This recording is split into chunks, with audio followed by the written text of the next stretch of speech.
Okay, good morning. Now we will go through the pinout of 8051.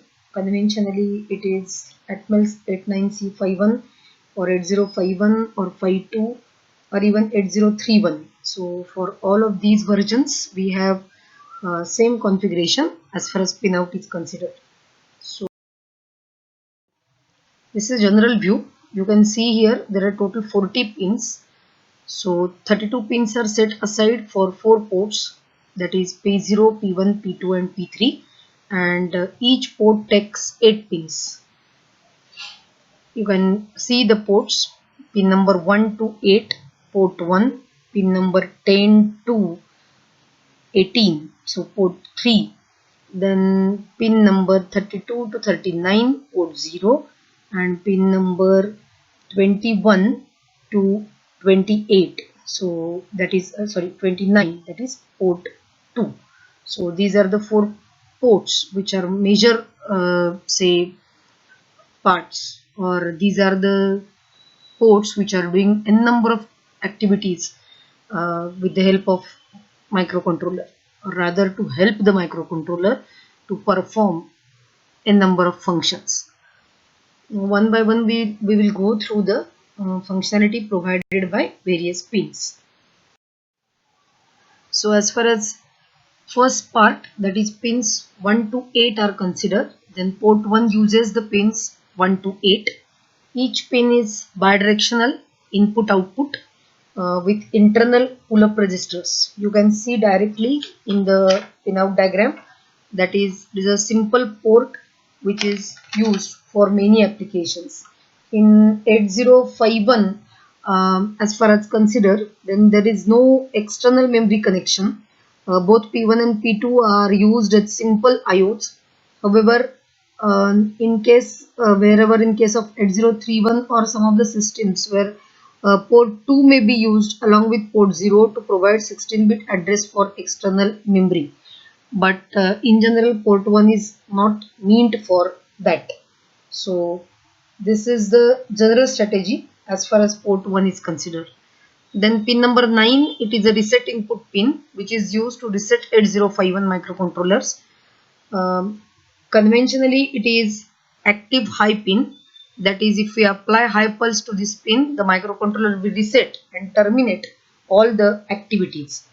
All the values of the register will be lost after activating power on reset. In general, it may be effective, that is minimum duration of 2 machine cycles. It is going to work. There are multiple ways you can connect reset. Conventionally, along with EAVAR, reset is connected, and by the end of this particular session, we will comment on that. In general, activating power on reset will cause all values in the register to be lost, and it will set program counter to all zeros. So this is also a very important fact about reset as far as considered. When the power is turned on, the circuit holds reset pin high for an amount of time that depends on the capacitor value and the rate at which it charges. To ensure a valid reset, the RST pin must be held high long enough to allow the oscillator to start up pulse 2 machine cycles minimum.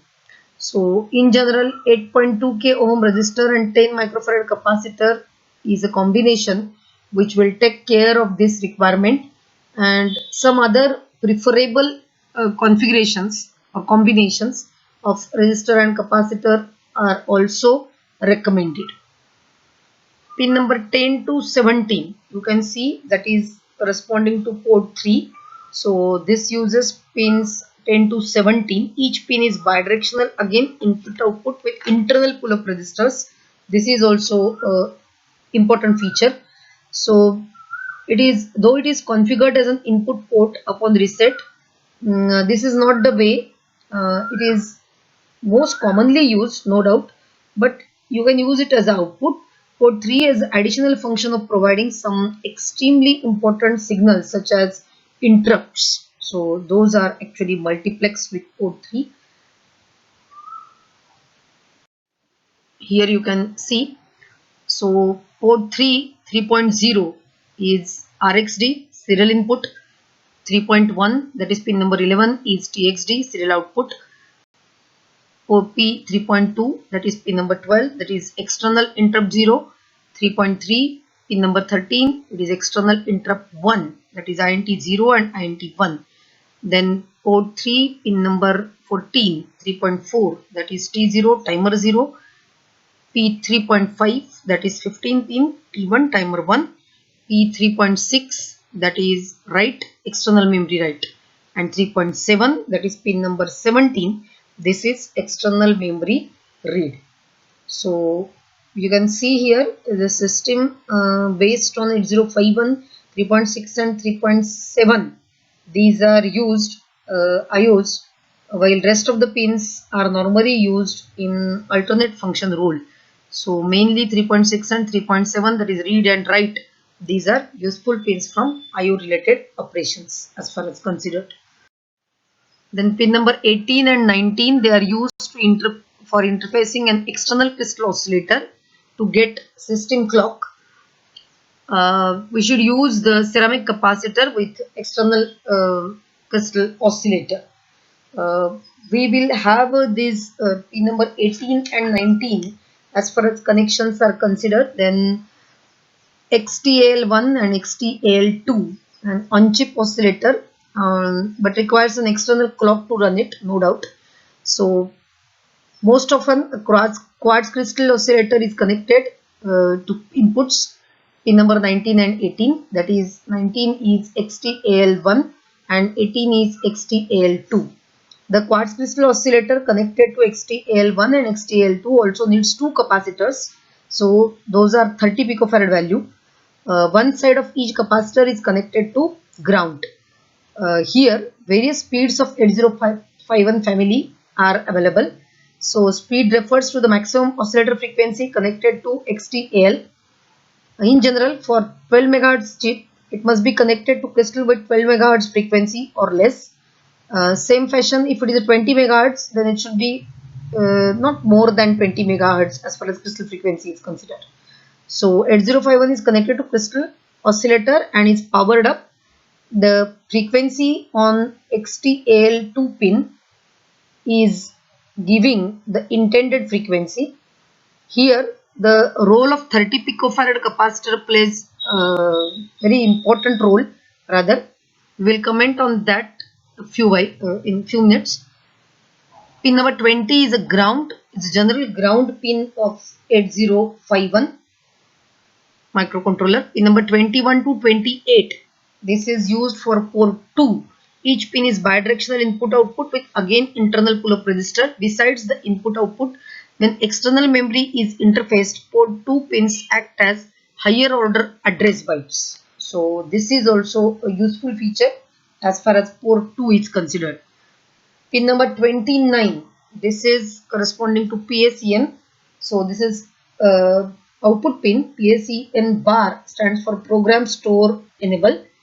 In 8031 based systems, external ROM holds the program code. This pin is connected to OE pin of ROM. Otherwise, this is simply external program memory can be read using this particular pin. Then pin number 30, this is ALE or a program pin we call. So address latch enable, it is an output pin, and using this pin, external address can be separated from data as it is multiplexed in case of 8051. So this is active high when connecting to, in case of 8031, to external memory. Port 0 provides both address and data. 8031 multiplexes address and data through port 0 to save pins. The ALE pin is used for demultiplexing the address and data by connecting to G pin. This is useful in case of 8031. This way it is used. Pin number 31 corresponds to EA or VPP, it is called. So pin 31 is an external access enable pin, allows general external program memory. It is an input pin and must be connected from VCC or ground. If you want to access the code from external program memory, it must be connected with ground. If you want to use on-chip memory, it must be connected to VCC, and that is high. For family of 87515289C5152 or DS89C4 series, all come with on-chip ROM to store programs. In such cases, EA bar pin is connected to VCC. For family members such as 8031 and 8032, there is no on-chip ROM. Code is stored on the external ROM and is fetched by 8031 or 32.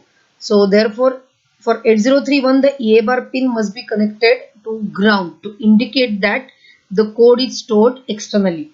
EA bar, which stands for external access, is 31 number pin in DIP package. It is an input pin and must be connected to either VCC or ground, and it cannot be left unconnected compulsorily. That means we can't keep it floating. As far as this particular pin is considered, then it can along with PSEN bar, to access programs stored in the ROM you can use. So in case of 8031, it is typically used for that purpose. In 8051 with on-chip ROM, it is connected to VCC conventionally. So this is the fact about EA pin, EA bar we used to call.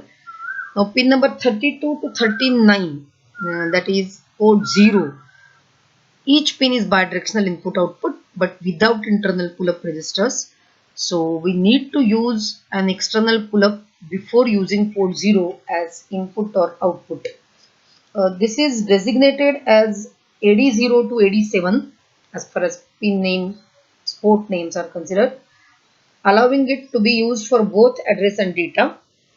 When connecting an 8051 or 31 to an external memory, port 0 provides both address and data.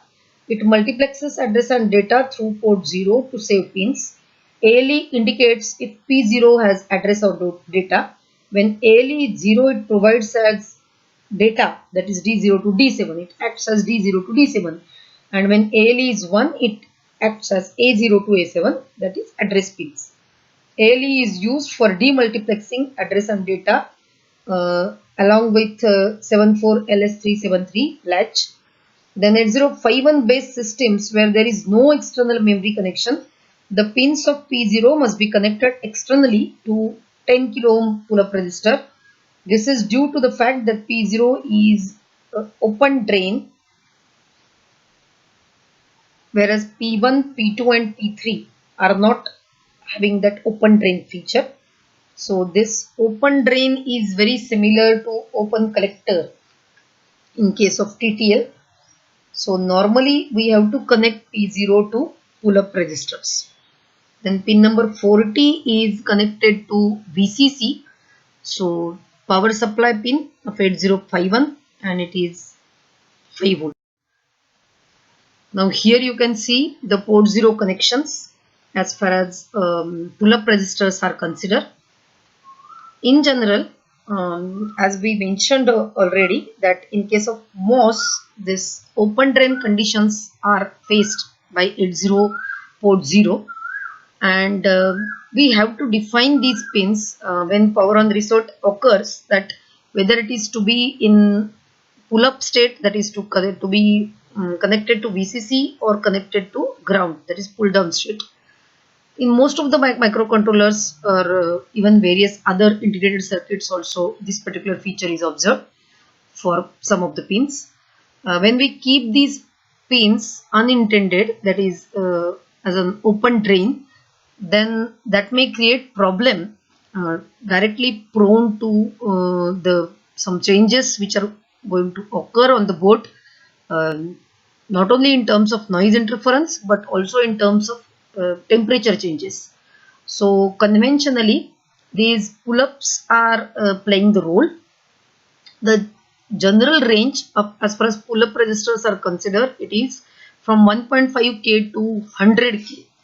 Now From this range, conventional practice is based on the internal resistance of that respective pin, or internal impedance we will call, 1/10 of that impedance has to be the value of pull-up resistor.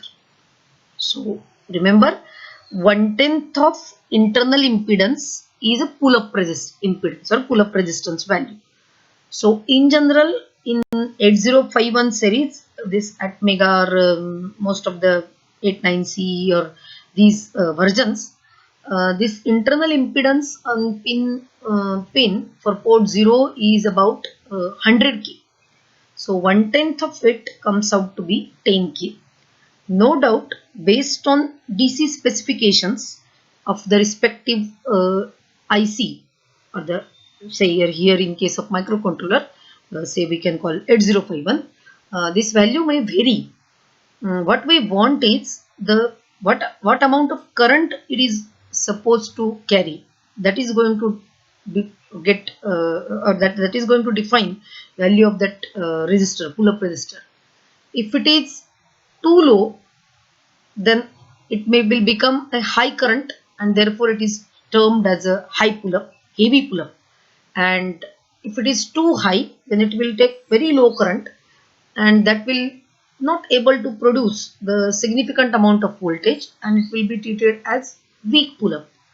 So we have to compromise for whatever is the intended value. When we say that whenever it is to be made high, that is, the voltage drop across that pin must be in the range of logic high state. So as per DC specifications, if in general if we say that it is from some 3 point something to 5 volt, so minimum that much voltage should get produced there. So all these things are kept in mind whenever these pull-up resistor values are to be defined or considered. We are not preferring pull down because it is going to short and is going to directly ground the respective pin, and it will be in the low state, logically low state. So keep it in logically high state, we are using these pull-up resistors connected to port 0. So this is a 10K standard, one of the most standard value of the resistor which we have shown. Now VCC is providing plus 5 volt supply, ground is providing, as far as hardware is concerned, pin number 20 is providing ground for the reference, and XTAL1 and XTAL2 is on-chip oscillator, requires external clock to run it. Quad crystal is connected between these two pins. This crystal also needs two capacitors 30 picofarad for generating signal of desired frequency. Now internally there is an inverter between these two, and for 8051, and this inverter is providing 180-degree phase shift, and the rest of the phase shift is provided by these two capacitors and crystals. Especially this quartz crystal is looking after the frequency value. Now here again there is a issue that what value should be there for these two capacitors, and whether it is to be same or different. So as to maintain the proper phase shift without any drift or deviation, these two capacitors must have the same value, as we state here 30 picofarad. It may range from few picofarad to hundreds of picofarads something. Again there is some say technical limitation. If the capacitor value is too high, then it will not able to satisfy the conditions of the intended frequency. Conventionally we need 12 megahertz to 20 megahertz, most popular say specified frequency ranges, and it will not able to provide the respective shift and frequency. If it is too low, that is if capacitor is going to be very low, then it will become very prone to the temperature changes, and that will also affect the expected frequency value. So this is very important, that you have to again optimize for the capacitor value. Conventionally, from 1.5 to in that range to 50 to 100 picofarad even you can go, but not beyond that. So 20 megahertz microcontroller require nearby 20 megahertz crystal. The crystal is going to be altogether responsible for producing the frequency, and 12 megahertz nearby 12. Conventional figure is 11.059 for satisfying all the board specifications of 8051. So most popular value is 12 megahertz. Now this is the connection diagram. You can see here these two 30 picofarad capacitors, and the crystal is going to take care of the respective frequency requirements going to satisfy. As far as reset is considered, already we mentioned input pin, active high pin, applying a high pulse on this pin, that is 1, the microcontroller will reset and terminate all activities. This is known as power on reset. Activating the power on reset will cause all values in register to be lost. It will set a program counter to all zeros. To ensure a valid input of reset, the high pulse must be high for a minimum of 2 machine cycles before it is allowed to go low. This depends on the capacitor value and the rate at which it charges. So machine cycle is the minimum amount of frequency a single instruction requires execution. External access, this is the pin is an active low pin. Upon applying a low pulse, it gets activated. In case of microcontroller having on-chip ROM, the EA bar is connected to VCC. But 8031 microcontroller which does not have an on-chip ROM, the code is stored in external ROM and then fetched by the microcontroller. We must connect this pin EA to ground to indicate the program code is stored in the external memory. Then this is the connection as far as EA and your reset is considered. So we can see here 30 picofarad to capacitors, 10 microfarad and 8.2K, the RC combination for power on reset. So we don't want to delay it. It should be fast enough whenever we turn on. So that is to be very less amount of time. It should quickly start.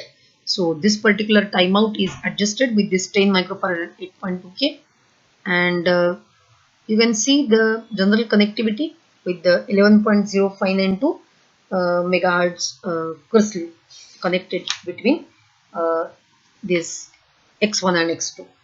These are the two pins. So altogether this is about in general pin configurations as far as considered for 8051. Program strobe enable, this is also active low along with this hardware playing important role. Already we mentioned about it. Just in the end I have summarized all the primemost pins which are directly connected when the 8051 is coming on the board. These are the minimum connections which you have to go for. So that's why I have listed out these